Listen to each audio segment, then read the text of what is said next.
ನಮಸ್ಕಾರ ಗೆಳೆಯರಿ, stock market Kannada ಚಾನಲ್ಗೆ ಸ್ವಾಗತ ಸುಸ್ವಾಗತ. ಗೆಳೆಯರಿ, ವಿಡಿಯೋದಲ್ಲಿ ಇವತ್ತು ನಮ್ಮ ಮಾರ್ಕೆಟ್ ಅಲ್ಲಿ ಸುದ್ದಿಯಲ್ಲಿರುವಂತಹ ಇಂಪಾರ್ಟೆಂಟ್ ಶೇರ್ಗಳ ಬಗ್ಗೆ ತಿಳ್ಕೊಳ್ಳುವಂತ ಪ್ರಯತ್ನವನ್ನು ಮಾಡೋಣ.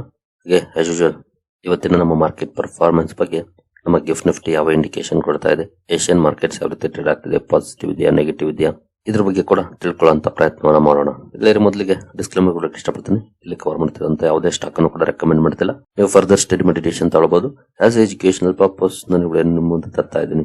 ಹಾಗೆ ಡಿಸ್ಕ್ರಿಪ್ಷನ್ ಅಲ್ಲಿ ಅಕೌಂಟ್ ಓಪನಿಂಗ್ ಲಿಂಕ್ ಇದೆ, ಅಕೌಂಟ್ ಅನ್ನು ಓಪನ್ ಮಾಡಬಹುದು. ಹಾಗೆ ಇನ್ವೆಸ್ಟ್ಮೆಂಟ್ ಗೆ ಸಂಬಂಧಪಟ್ಟಂತ ಯಾವುದೇ ಸಹಾಯ ಬೇಕು ಅಂತಂದ್ರೆ ಇಲ್ಲಿರುವಂತಹ ನಂಬರ್ ಗೆ ಕಾಂಟ್ಯಾಕ್ಟ್ ಕೂಡ ಮಾಡಬಹುದು. ನಮ್ಮ ಟೀಮ್ ಇಂದ ನಿಮಗೆ ಸಪೋರ್ಟ್ ಸಿಗುತ್ತೆ. ಹಾಗೆ ಇನ್ವೆಸ್ಟ್ಮೆಂಟ್ ರಿಲೇಟೆಡ್ ಸಪೋರ್ಟ್ ಸಿಗಬೇಕು ಅಂದ್ರೆ ನಮ್ಮ ಮೂಲಕ ಅಕೌಂಟ್ ಓಪನ್ ಆಗಿರ್ಬೇಕು. ಹಾಗಾಗಿ ಅಕೌಂಟ್ ಅನ್ನು ಓಪನ್ ಮಾಡಬಹುದು ಡಿಸ್ಕ್ರಿಪ್ಷನ್ ಅಲ್ಲಿರುವಂತಹ ಲಿಂಕ್ ಮೂಲಕ. ಹಾಗೆ ಅಕೌಂಟ್ ಓಪನ್ ಮಾಡುವಾಗ ಏನಾದ್ರೂ ಸಮಸ್ಯೆಗಳಾದ್ರೆ ಕೂಡ ಸೇಮ್ ನಂಬರ್ ಗೆ ಕಾಲ್ ಮಾಡಿ ಅದಕ್ಕೆ ಕೂಡ ಹೆಲ್ಪ್ ಮಾಡ್ತೀವಿ.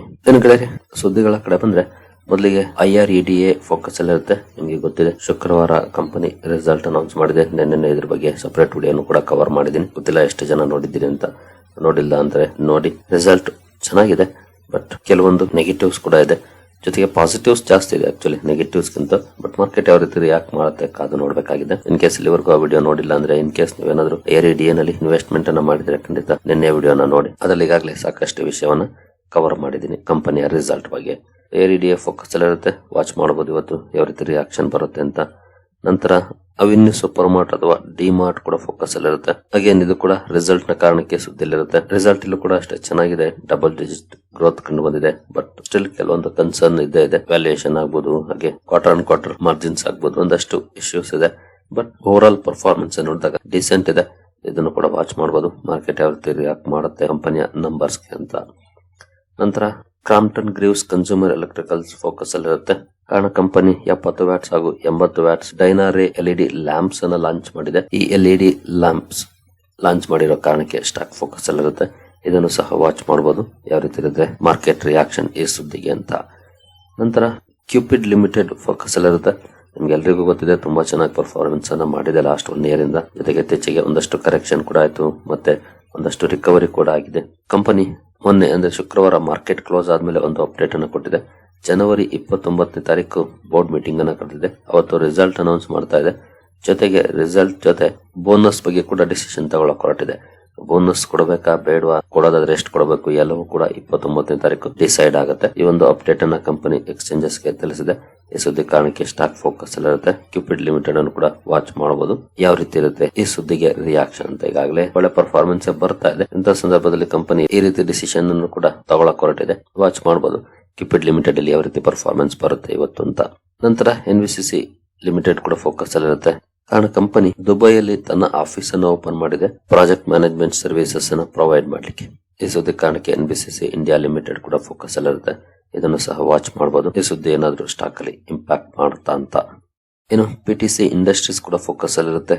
ಕಾರಣ ಕಂಪನಿಯ ಸಬ್ಸಿಡಿಯರಿಗೆ ಒಂದು ಆರ್ಡರ್ ಸಿಕ್ಕಿದೆ. ಸೂಪರ್ ಅಲಾ ಇನ್ವೆಸ್ಟ್ಮೆಂಟ್ ಕ್ಯಾಸ್ಟಿಂಗ್ಸ್ ಆರ್ಡರ್. ಇದು ಎಕ್ಸಾಕ್ಟ್ಲಿ ಅಮೌಂಟ್ ಎಷ್ಟು ಅನ್ನೋದನ್ನ ಮಾಹಿತಿ ಕೊಟ್ಟಿಲ್ಲ. ಆರ್ಡರ್ ಸಿಕ್ಕಿರೋ ಬಗ್ಗೆ ಅಪ್ಡೇಟ್ ಅನ್ನು ಕೊಟ್ಟಿದೆ. ಈ ಸುದ್ದಿ ಕಾರಣಕ್ಕೆ PTC ಇಂಡಸ್ಟ್ರೀಸ್ ಅನ್ನು ಕೂಡ ವಾಚ್ ಮಾಡಬಹುದು ಯಾವ ರೀತಿ ಇರುತ್ತೆ ಸ್ಟಾಕ್ ಅಲ್ಲಿ ಪರ್ಫಾರ್ಮೆನ್ಸ್ ಅಂತ. ನಂತರ ಅಕ್ಸೋನೊಬೆಲ್ ಇಂಡಿಯಾ ಲಿಮಿಟೆಡ್ ಕೂಡ ಫೋಕಸ್ ಅಲ್ಲಿ ಇರುತ್ತೆ. ಆಕ್ಚುಲಿ ಶನಿವಾರನೇ ಇದ್ರ ಬಗ್ಗೆ ಒಂದು ಅಪ್ಡೇಟ್ ಅನ್ನ ಕೊಟ್ಟಿದೆ. ನಿಮ್ಗೆ ಎಲ್ರಿಗೂ ಗೊತ್ತಿರೋ ಹಾಗೆ JSW ಪೇಂಟ್ಸ್ ಇತ್ತೀಚೆಗೆ ಈ ಕಂಪನಿಯಲ್ಲಿ ಮೆಜಾರಿಟಿ ಸ್ಟೇಕ್ ಅನ್ನ ತಗೊಂಡಿದೆ. ಮೆಜಾರಿಟಿ ಅಂತ ಏನಿಲ್ಲ, ಫುಲ್ಲಿ ಅಕ್ವೈರ್ ಮಾಡಿದೆ. ಈಗ ಪಾರ್ಥ್ ಜಿಂದಾಲ್ ಅವರನ್ನ ಕಂಪನಿಯ ಚೇರ್ಮನ್ ಆಗಿ ಅಪಾಯಿಂಟ್ ಮಾಡಿದೆ. ಈ ಸುದ್ದಿ ಕಾರಣಕ್ಕೆ ಅಕ್ಸೋನೊಬೆಲ್ ಇಂಡಿಯಾ ಕೂಡ ಫೋಕಸ್ ಅಲ್ಲಿ ಇರುತ್ತೆ. ಇದನ್ನು ಸಹ ವಾಚ್ ಮಾಡಬಹುದು ಈ ಸುದ್ದಿ ಎಷ್ಟರ ಮಟ್ಟಿಗೆ ಸ್ಟಾಕ್ ಅಲ್ಲಿ ಇಂಪ್ಯಾಕ್ಟ್ ಮಾಡುತ್ತೆ ಅಂತ. ನಂತರ ಶ್ರೀರಾಮ್ ಫೈನಾನ್ಸ್ ಲಿಮಿಟೆಡ್ ಕೂಡ ಸುದ್ದಿಯಲ್ಲಿರುತ್ತೆ. ಕಾರಣ ಕಂಪನಿಗೆ ಮೂಡೀಸ್ ಅವರು ರೇಟಿಂಗ್ ಅನ್ನ ಅಪ್ಗ್ರೇಡ್ ಮಾಡಿದ್ದಾರೆ. ಸ್ಟೇಬಲ್ ರೇಟಿಂಗ್ ಇಂದ ಪಾಸಿಟಿವ್ ರೇಟಿಂಗ್ ಅನ್ನು ಕೊಟ್ಟಿದ್ದಾರೆ. ಜೊತೆಗೆ BA1 ರೇಟಿಂಗ್ ಅಸೈನ್ ಮಾಡಿದ್ದಾರೆ. ಈ ರೇಟಿಂಗ್ ಅಪ್ಗ್ರೇಡ್ ನ ಕಾರಣಕ್ಕೆ ಶ್ರೀರಾಮ್ ಫೈನಾನ್ಸ್ ಲಿಮಿಟೆಡ್ ಕೂಡ ಫೋಕಸ್ ಅಲ್ಲಿ ಇರುತ್ತೆ. ಈ ಸ್ಟಾಕ್ ಅನ್ನು ಸಹ ವಾಚ್ ಮಾಡಬಹುದು. ಇತ್ತೀಚೆಗಂತೂ ಒಳ್ಳೆ ಪರ್ಫಾರ್ಮೆನ್ಸ್ ಬಂದಿದೆ ಸ್ಟಾಕ್ ಅಲ್ಲಿ, ಎಸ್ಪೆಷಲಿ ಕೆಲವೊಂದು ಸುದ್ದಿಗಳು ಬಂದ ನಂತರ. ಈಗ ಮೂಡೀಸ್ ಅವರು ಕೂಡ ರೇಟಿಂಗ್ ಅಪ್ಗ್ರೇಡ್ ಮಾಡಿದ್ದಾರೆ. ಈ ಸುದ್ದಿ ಕಾರಣಕ್ಕೆ ಸ್ಟಾಕ್ ಅಲ್ಲಿ ಯಾವ ರೀತಿ ರಿಯಾಕ್ಷನ್ ಬರುತ್ತೆ ಅನ್ನೋದನ್ನ ವಾಚ್ ಮಾಡಬಹುದು ಇವತ್ತು.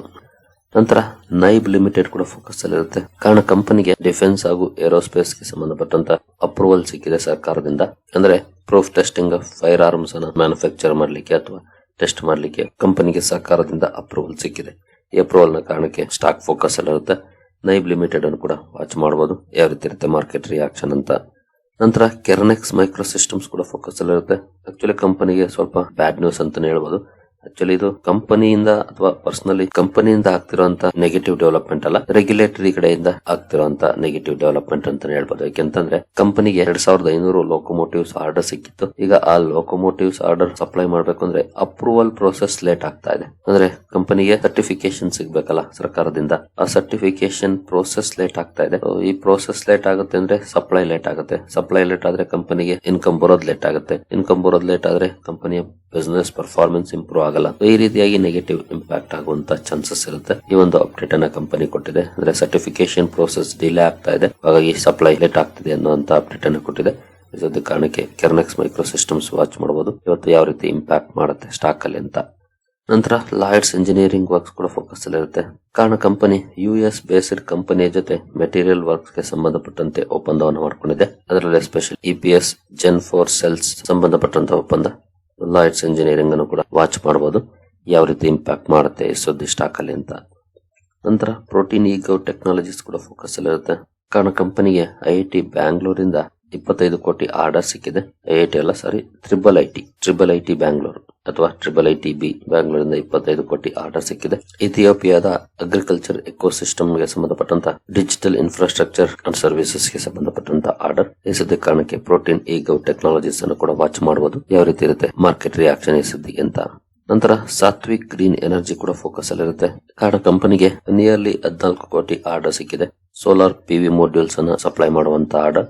ಈ ಸುದ್ದಿ ಕಾರಣಕ್ಕೆ ಸಾತ್ವಿಕ್ ಗ್ರೀನ್ ಅನ್ನು ಕೂಡ ವಾಚ್ ಮಾಡಬಹುದು.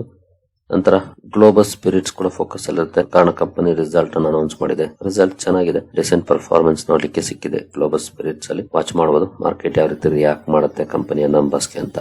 ಇನ್ನು ತೇಜಸ್ ನೆಟ್ವರ್ಕ್ಸ್ ಕೂಡ ಮೊನ್ನೆ ರಿಸಲ್ಟ್ ಅನ್ನು ಅನೌನ್ಸ್ ಮಾಡಿದೆ, ಬಟ್ ರಿಸಲ್ಟ್ ಪೂರ್ ಇದೆ. ಇವನ್ ಲಾಸ್ಟ್ ಕ್ವಾರ್ಟರ್ ಕೂಡ ಅಂತ ಒಳ್ಳೆ ಪರ್ಫಾರ್ಮೆನ್ಸ್ ಏನಿರ್ಲಿಲ್ಲ. ಈ ಕ್ವಾರ್ಟರ್ ಅಲ್ಲೂ ಕೂಡ ಒಳ್ಳೆ ಪರ್ಫಾರ್ಮೆನ್ಸ್ ಏನ್ ಬಂದಿಲ್ಲ. ನೋಡಬಹುದು ಇಲ್ಲಿ year on year sales 88% down ಇದೆ, EBIT 136% down, net profit 219% down ಇದೆ. ಅದರಲ್ಲೂ ನೋಡಬಹುದು ಯಾವ ರೀತಿ ನಂಬರ್ಸ್ ಡಿಫರೆನ್ಸ್ ಆಗಿದೆ ಅಂತ. ಕ್ವಾರ್ಟರ್ಲಿ ಸ್ವಲ್ಪ ಇಂಪ್ರೂವ್ ಆಗಿದೆ ಸೇಲ್ಸ್ ಅಲ್ಲಿ. ಈಗ EBIT ಅಲ್ಲೂ ಕೂಡ ಲಾಸ್ ಕಡಿಮೆ ಆಗಿದೆ, ನೆಟ್ ಪ್ರಾಫಿಟ್ ಅಲ್ಲೂ ಕೂಡ ಲಾಸ್ ಕಡಿಮೆ ಆಗಿದೆ. ಬಟ್ ಇಯರ್ಲಿ ತುಂಬಾನೇ ಡಿಫರೆನ್ಸ್ ಇದೆ. ಓವರ್ ಆಲ್ ಕ್ವಾರ್ಟರ್ಲಿ ಇಂಪ್ರೂವ್ ಆಗಿದೆ, ಬಟ್ ಇಯರ್ಲಿ ತುಂಬಾನೇ ಡೌನ್ ಪರ್ಫಾರ್ಮೆನ್ಸ್ ಇದೆ. ಸ್ಟಾಕ್ ಅನ್ನು ವಾಚ್ ಮಾಡಬಹುದು ಯಾವ ರೀತಿ ಇರುತ್ತೆ ಪರ್ಫಾರ್ಮೆನ್ಸ್ ಇವತ್ತು ಮಾರ್ಕೆಟ್ ಅಲ್ಲಿ ಅಂತ. ಇನ್ನು ಪ್ರೈಮರಿ ಮಾರ್ಕೆಟ್ ಕಡೆ ಬಂದ್ರೆ ಭಾರತ್ ಕೋಕಿಂಗ್ ಕೋಲ್ IPO ಇವತ್ತು ನಾಳೆ ಓಪನ್ ಇರುತ್ತೆ. ಇಂಟ್ರೆಸ್ಟ್ ಇರೋರು ಸ್ಟಡಿ ಮಾಡಬಹುದು. ಕಂಪನಿಯ ಗ್ರೇ ಮಾರ್ಕೆಟ್ ಪ್ರೀಮಿಯಂ ಅನ್ನು ನೋಡಿದ್ರೆ ಆಸ್ ಆಫ್ ನೌ 46% ನೋಡ್ಲಿಕ್ಕೆ ಕಾಣ್ತಾ ಇದೆ. ಒಳ್ಳೆ ಪ್ರೀಮಿಯಂ ಇದೆ ಸದ್ಯದ ಮಟ್ಟಿಗೆ. ಇದು ಇನ್ನೂ ಜಾಸ್ತಿ ಇತ್ತು, ಈಗ ಸ್ವಲ್ಪ ಕಡಿಮೆ ಆಗಿ 46% ಗೆ ಬಂದಿದೆ. ಇಂಟ್ರೆಸ್ಟ್ ಇರೋರು ಸ್ಟಡಿ ಮಾಡಬಹುದು. ಇವತ್ತು ನಾಳೆ ಸಮಯ ಇರುತ್ತೆ ಸಬ್ಸ್ಕ್ರೈಬ್ ಮಾಡ್ಲಿಕ್ಕೆ. ಏನು ಸೆಕ್ಟೋರಲ್ ಇಂಡೈಸಸ್ ಟ್ರೆಂಡ್ ಅನ್ನು ನೋಡಿದ್ರೆ ಸದ್ಯದ ಮಟ್ಟಿಗೆ ಸ್ವಲ್ಪ ಸ್ಟ್ರೆಂತ್ ನೋಡ್ಲಿಕ್ಕೆ ಸಿಗ್ತಾ ಇರೋದು ಅಂತಂದ್ರೆ PSU ಬ್ಯಾಂಕ್ ಗಳಲ್ಲಿ, ಹಾಗೆ ಬ್ಯಾಂಕಿಂಗ್ ಫೈನಾನ್ಷಿಯಲ್ ಸರ್ವಿಸಸ್ ಅಲ್ಲಿ, ಹಾಗೆ IT ಕೂಡ ಸ್ವಲ್ಪ ಮಟ್ಟಿಗೆ ಸ್ಟ್ರೆಂತ್ ಅನ್ನು ತೋರಿಸ್ತಾ ಇದೆ. ಈ ಫ್ಯೂ ಸೆಕ್ಟರ್ಸ್ ಅನ್ನು ವಾಚ್ ಮಾಡಬಹುದು. ನಿನ್ನೆ ವಿಡಿಯೋದಲ್ಲಿ ಈಗಾಗಲೇ ಡೀಟೇಲ್ ಆಗಿ ಎಕ್ಸ್ಪ್ಲೈನ್ ಮಾಡಿದೀನಿ. ಇದನ್ನ ಆ ವಿಡಿಯೋ ನೋಡಿ ಒಂದಷ್ಟು ವಿಷಯಗಳು ನಿಮ್ಗೆ ಗೊತ್ತಾಗುತ್ತೆ. ಇನ್ನು ಗಿಫ್ಟ್ ನಿಫ್ಟಿ ಕಡೆ ಬಂದ್ರೆ ಗಿಫ್ಟ್ ನಿಫ್ಟಿಯಲ್ಲಿ ಯಾವ ರೀತಿ ಪರ್ಫಾರ್ಮೆನ್ಸ್ ಇದೆ ಅಂತ ಆಸ್ ಆಫ್ ನಾವು ನೋಡಬಹುದು. ಸ್ವಲ್ಪ ಡೌನ್ ಪರ್ಫಾರ್ಮೆನ್ಸ್ ಇದೆ, 20 ಪಾಯಿಂಟ್ಸ್ 0.08% ಡೌನ್ ಅಲ್ಲಿ ಗಿಫ್ಟ್ ನಿಫ್ಟಿ ಟ್ರೇಡ್ ಆಗ್ತಿದೆ. ಏಷ್ಯನ್ ಮಾರ್ಕೆಟ್ ಗಳನ್ನು ನೋಡಿದ್ರೆ ಚೆನ್ನಾಗಿದೆ ಪರ್ಫಾರ್ಮೆನ್ಸ್. ಎಲ್ಲ ಮಾರ್ಕೆಟ್ಸ್ ಕೂಡ ಪಾಸಿಟಿವ್ ಅಲ್ಲಿ ಪರ್ಫಾರ್ಮ್ ಮಾಡ್ತಿದ್ದಾವೆ. ಬಟ್ ನಿಕ್ಕೈ ಅಂತೂ ಭರ್ಜರಿಯಾಗಿ ಪರ್ಫಾರ್ಮೆನ್ಸ್ ಅನ್ನು ಮಾಡ್ತಾ ಇದೆ. 1.5% ಗಿಂತ ಜಾಸ್ತಿ ಪಾಸಿಟಿವ್ ಅಲ್ಲಿ ಟ್ರೇಡ್ ಆಗ್ತದೆ. ಒಟ್ಟಿನಲ್ಲಿ ಏಷ್ಯನ್ ಕ್ಯೂಸ್ ತುಂಬಾ ಚೆನ್ನಾಗಿದೆ. ಬಟ್ ಗಿಫ್ಟ್ ನಿಫ್ಟಿಯಲ್ಲಿ ಫ್ಲಾಟಿಶ್ ಪರ್ಫಾರ್ಮೆನ್ಸ್ ಆಸ್ ಆಫ್ ನೋಡ್ಲಿಕ್ಕೆ ಕಾಣ್ತಾ ಇದೆ. ಇನ್ನು ಡೌ ಜೋನ್ಸ್ ಫ್ಯೂಚರ್ಸ್ ಕಡೆ ಬಂದ್ರೆ ಇಲ್ಲಿ ಸ್ವಲ್ಪ ಡೌನ್ ಇದೆ, 141 ಪಾಯಿಂಟ್ಸ್ 0.29% ಡೌನ್ ಪರ್ಫಾರ್ಮೆನ್ಸ್ ನೋಡ್ಲಿಕ್ಕೆ ಕಾಣ್ತಾ ಇದೆ. ಹಾಗೆ ಬ್ರೆಂಟ್ ಕಡೆ ಬಂದ್ರೆ ಒಂದಷ್ಟು ಡೌನ್ ಫಾಲ್ ಇದೆ, 63 ಕ್ರಾಸ್ ಮಾಡಿತ್ತು. ಈಗ ಇವತ್ತು ಸ್ವಲ್ಪ ಡೌನ್ ಪರ್ಫಾರ್ಮೆನ್ಸ್ ನೋಡ್ಲಿಕ್ಕೆ ಕಾಣ್ತಾ ಇದೆ. ಗೋಲ್ಡ್ ಅಲ್ಲಿ ಒಳ್ಳೆ ಪರ್ಫಾರ್ಮೆನ್ಸ್ ಕಂಟಿನ್ಯೂ ಆಗಿದೆ, more than 1% ಪಾಸಿಟಿವ್ ಇದೆ ಪರ್ಫಾರ್ಮೆನ್ಸ್. ಇನ್ನು ಕರೆನ್ಸಿ ಕಡೆ ಬಂದ್ರೆ USD INR ಸ್ವಲ್ಪ ವೀಕ್ ಆಗಿದೆ. ಇವತ್ತು ನೋಡಬಹುದು 0.14%. ಆಕ್ಚುಲಿ ಅದು ಇವತ್ತಿಂದಲ್ಲ, ಮೊನ್ನೆದಲ್ಲಿ ಡೇಟ್ ಇದೆ ನೋಡಬಹುದು, 9th ಜನವರಿ 90.17 ಅಲ್ಲಿ ಆಸ್ ಆಫ್ ನೌ ನೋಡ್ಲಿಕ್ಕೆ ಕಾಣ್ತಾ ಇದೆ. ಸರಿ ಗೆಳೆಯರಿ, ಈ ಎಲ್ಲ ಅಪ್ಡೇಟ್ಸ್ ನಿಮ್ಗೆ ಇಷ್ಟ ಆಗಿದೆ ಅಂದ್ಕೊಳ್ತೀನಿ. ಹಾಗೆ ಅಕೌಂಟ್ ಓಪನಿಂಗ್ ಲಿಂಕ್ ಡಿಸ್ಕ್ರಿಪ್ಷನ್ ಅಲ್ಲಿ ಇರುತ್ತೆ. ಇನ್ವೆಸ್ಟ್ಮೆಂಟ್ ಗೆ ಸಂಬಂಧಪಟ್ಟಂತ ಸಪೋರ್ಟ್ ಬೇಕು ಅಂತಂದ್ರೆ ಕಾಂಟ್ಯಾಕ್ಟ್ ಮಾಡಬಹುದು ಅಲ್ಲಿರುವಂತ ನಂಬರ್ಗೆ. ಮುಂದಿನ ವಿಡಿಯೋದಲ್ಲಿ ಸಿಗೋಣ. ಅಲ್ಲಿವರೆಗೂ ಜೈ ಹಿಂದ್, ಜೈ ಕರ್ನಾಟಕ.